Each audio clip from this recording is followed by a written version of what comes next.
পাকিস্তানি নৌবাহিনীর প্রধান সম্প্রতি সার্ক্রিক এলাকার মধ্যে গেছেন। এই সার্ক্রিক হচ্ছে ভারতের গুজরাট সীমান্তের কাছে একটা জলাভূমি অঞ্চল, যেটা নিয়ে ভারত এবং পাকিস্তানের মধ্যে দীর্ঘদিন ধরে একটা বিরোধ রয়েছে। কিন্তু সম্প্রতি আমরা দেখতে পাচ্ছি যে পাকিস্তান গত কয়েক মাস ধরে সেখানে কিছু নতুন সামরিক ঘাঁটি তৈরি করছে এবং আমেরিকার থেকে কেনা হেভারক্রাফট মোতায়েন করেছে।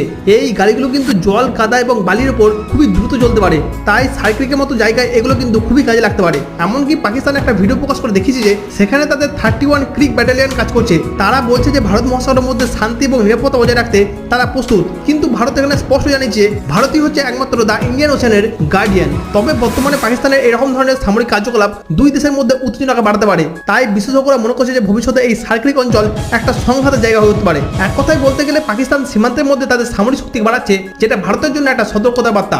এ বিষয়ে আপনার কি মতামত? পাকিস্তানি নৌবাহিনীর প্রধান সম্প্রতি সার্ক্রিক এলাকার মধ্যে গেছেন। এই সার্ক্রিক হচ্ছে ভারতের গুজরাট সীমান্তের কাছে একটা জলাভূমি অঞ্চল, যেটা নিয়ে ভারত এবং পাকিস্তানের মধ্যে দীর্ঘদিন